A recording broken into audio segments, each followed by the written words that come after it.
SLPK Singh और आज हम बायोलॉजी के कुछ क्वेश्चन जो IAS PCS एग्ज़ाम में आया करते हैं उनके विषय में कुछ बताएंगे। और जो भी फ्रेंड्स इस चैनल को देख रहे हैं कृपया करके चैनल को सब्सक्राइब कर लें कि आने वाली वीडियो का नोटिफिकेशन उन्हें सबसे पहले प्राप्त हो सके। तो इसमें जो पहला क्वेश्चन मतलब वो है जीव विज्ञान जो है वो दो शब्दों से मिलकर बना है, बायोस तथा लोगस। बायोस का जो अर्थ होता है वह है जीवन तथा लोगस का जो अर्थ होता है वह है अध्ययन, मतलब जीवन का अध्ययन जो करता है उसको जीव विज्ञान बोलते हैं।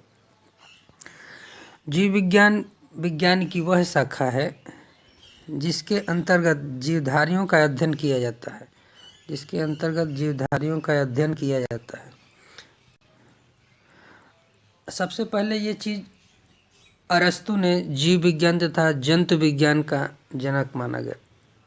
अरस्तु को जीव विज्ञान तथा जंतु विज्ञान का जनक माना गया। अब हम बताएंगे कि जीव विज्ञान की कुछ शाखाएं हैं जो जीव विज्ञान से निकली हुई हैं, उन्हें किस किस नाम से और कौन से चीज़ों में किसका अध्ययन किया जाता है।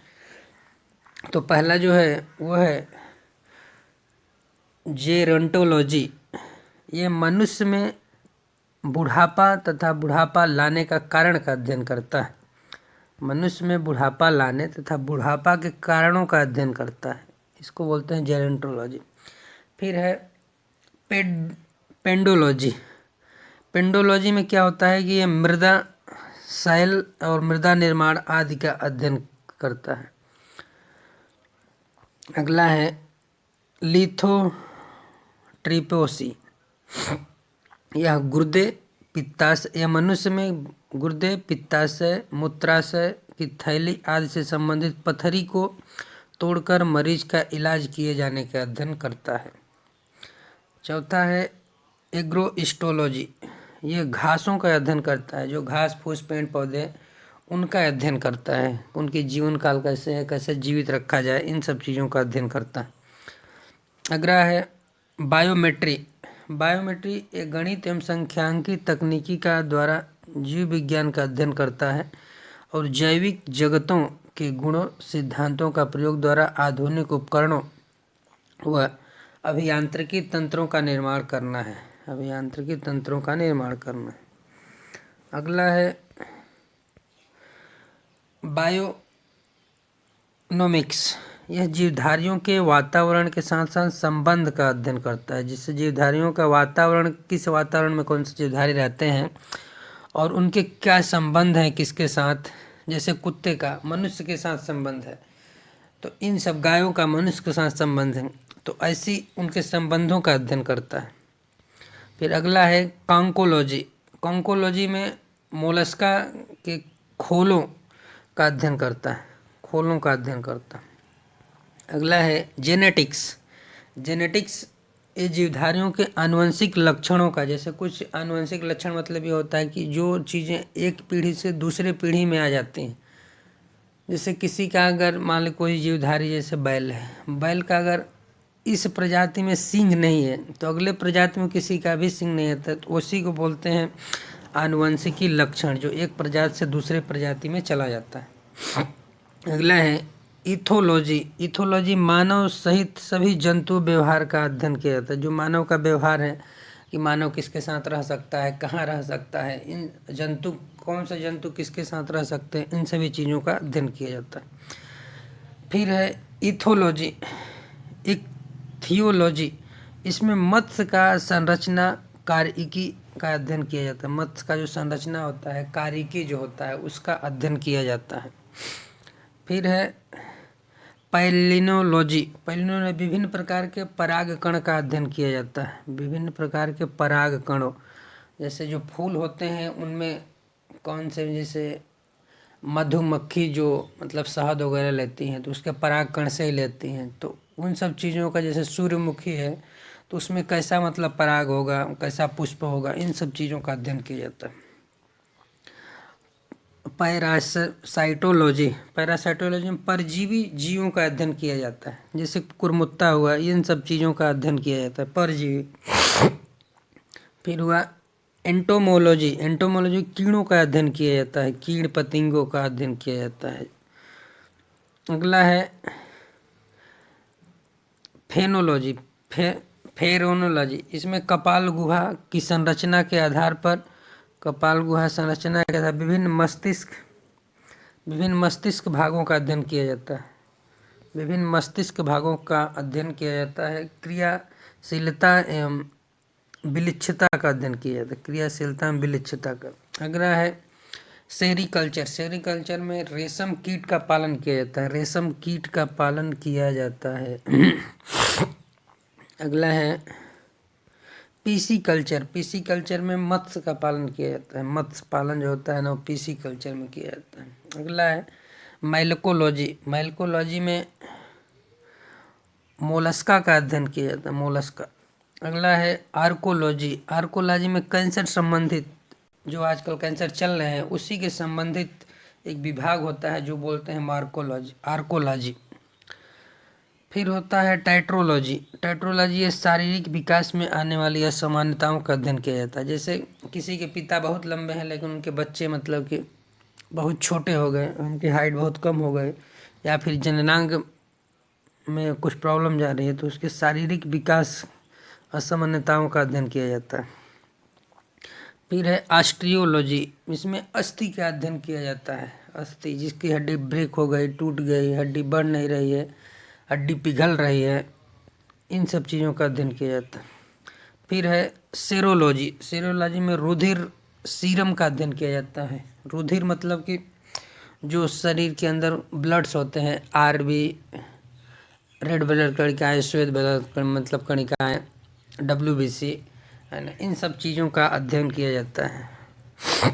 अगला है ऑर्निथोलॉजी, ऑर्निथोलॉजी ये पक्षियों का अध्ययन करता है। जैसे पक्षी वैज्ञानिक थे सलीम अली, उसी प्रकार के पक्षी मतलब कि कौन से पक्षी विलीन हो रही है, किसकी प्रजाति बढ़ रही है। जैसे गौरैया आजकल विलीन होती चल जा रही, कंगारू विलीन हो गए, इन सब पक्षियों का अध्ययन किया जाता है एनिथोलॉजी में। अगला जो है वो है कोशिका विज्ञान, काइटोलॉजी। कोशिका विज्ञान, ये कोशिका किसे कहते हैं, तो कोशिका जीवन की सबसे सूक्ष्मतम संरचना इकाई है, जीवन की सबसे सूक्ष्मतम संरचना इकाई है। दूसरा, सबसे छोटी कोशिका माइक्रोप्लाज्मा या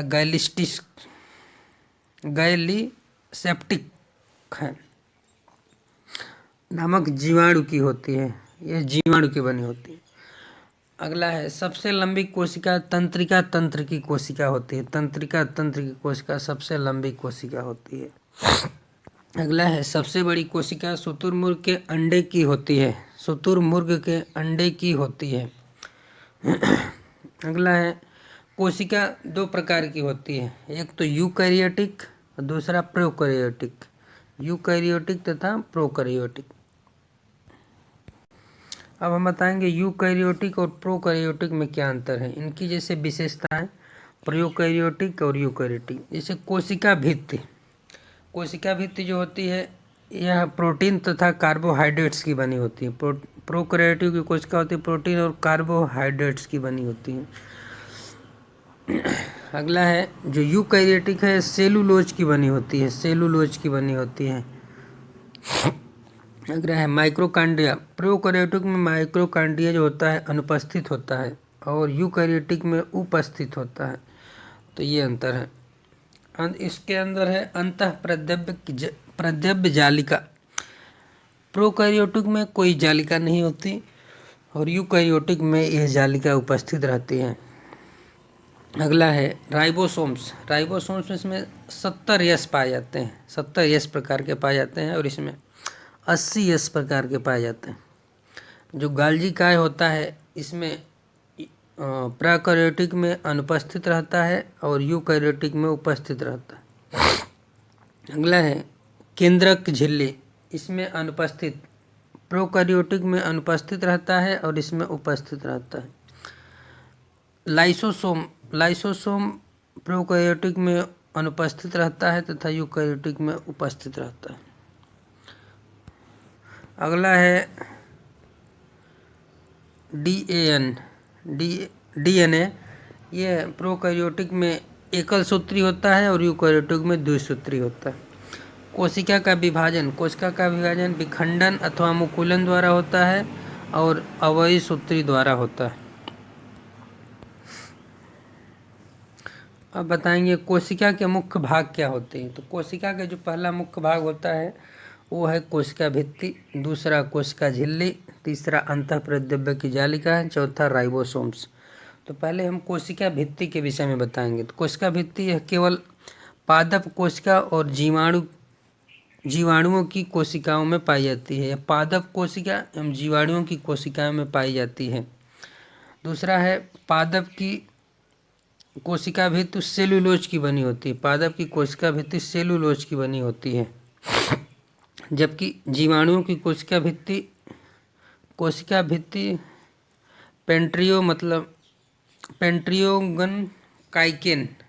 पेंट्रियोलाइकेन की बनी होती है।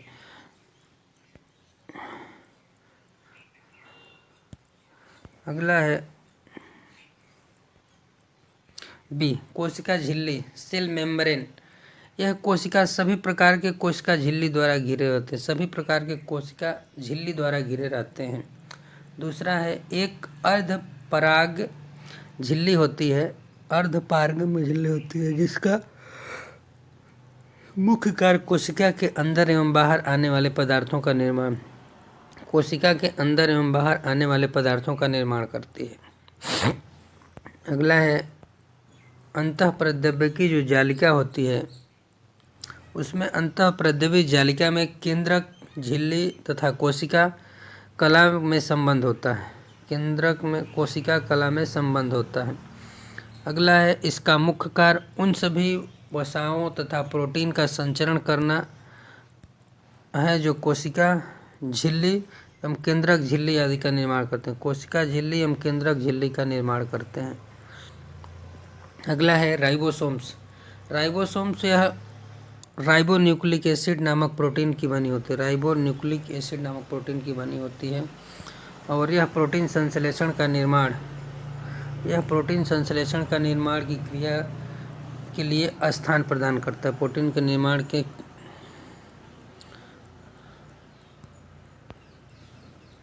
अगला है यह प्रोटीन का उत्पादन स्थल है और इसे प्रोटीन की फैक्ट्री कहते हैं।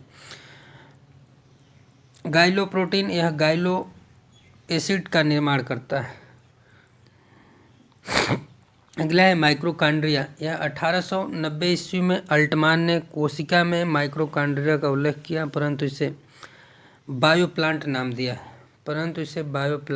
दिया। अगला है सर्वप्रथम सी बेंडा ने माइक्रोकांड्रिया नाम दिया। अगला है लाइसोसोम। 1955 में लाइसोसोम की खोज सर्वप्रथम डी डुवे ने किया। लाइसोसोम का प्रमुख कार्य बाह्य पदार्थ का भक्षण एवं पालन करना है, और इसे आत्महत्या का थैली भी कहते हैं। जो गाल्जी काय होता है, इसमें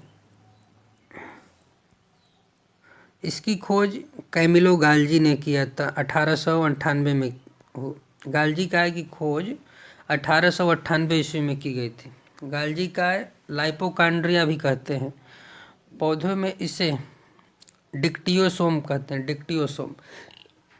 कोशिका जो श्रावण होता है वह गाल्जी काय का प्रमुख कार्य निम्नलिखित है, जैसे जैव कलाओं का रूपांतरण, हार्मोन्स तथा जटिल कार्बोहाइड्रेट्स का निर्माण और एक्रोसोम का निर्माण।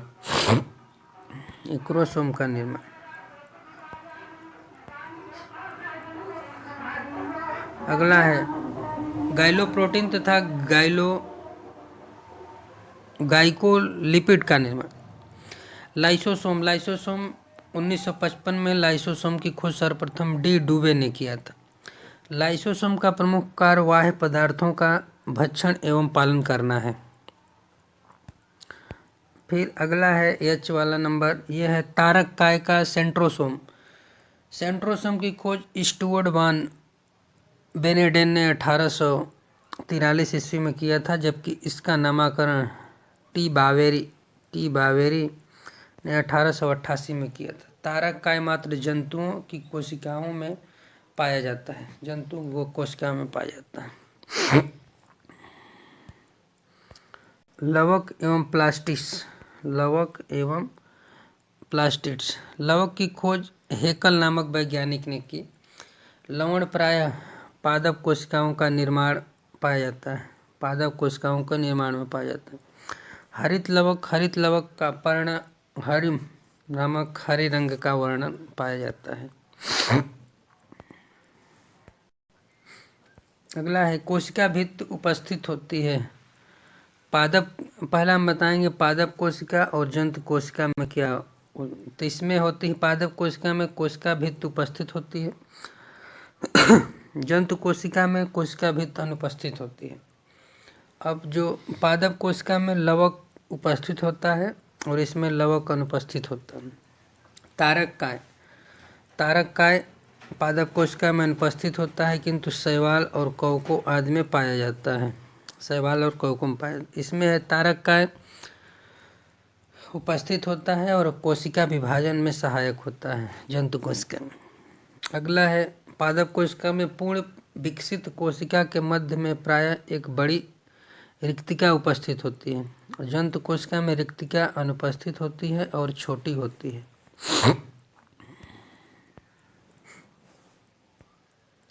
अगला है कोशिका विभाजन में कोशिका के मध्य रेखीय भाग में एक पट्ट निर्माण होता है। अगला है कोशिका विभाजन में कोशिकी कला के अंतर्वलन द्वारा दो भागों में बढ़ जाती है। कोशिकी अंतर्भागन दो भागों में बढ़ जाती है। अगला है हरित लवक की सहायता से पेड़ पौधे प्रकाश का संश्लेषण करते हैं और अपना भोजन बनाते हैं। दूसरा है हरित लवक की कोशिका का रसोई घर भी कहते हैं। अगला है वर्णी लवक हरे रंग को छोड़कर अन्य रंगों जैसे लाल, पीले, नारंगी आदि रंग के होते हैं। यह पौधे के रंगीन भाग जैसे पुष्प, फल भित्ति, बीज आदि का निर्माण पाए जाते हैं। अगला है अवर्णी लवक रंगहीन होता है और यह पौधे के उन भागों में पाया जाता है जो सूर्य के प्रकाश से वंचित रहते हैं और यह व्यक्तिगत विभिन्नता के लिए उत्तरदायी होते हैं। व्यक्तिगत। अगला है ग्रेगर जॉन मेंडल ने आनुवंशिकी का पिता कहा जाता है ग्रेगर जॉन मेंडल को। मेंडल अपने संस्करण प्रयोग के लिए उद्यान मटर पाइसम सटाइवम का चुनाव किया। कोशिका में डीएनए डीऑक्सीराइबोन्यूक्लिकम आनुवांशिक पदार्थ होता है और जो डीएनए की खोज फ्रेडरिक मिशर ने 1869 ईस्वी में उन्होंने इसे न्यूक्लिक नाम दिया। डीएनए अणुओं एवं पंच कार्बनिक शर्करा डीऑक्सीराइबोज होती है। डीएनए अणु में एडेनिन, ग्वानिन, थाइमिन तथा साइटोसिन नामक नाइट्रोजनी समाक्षर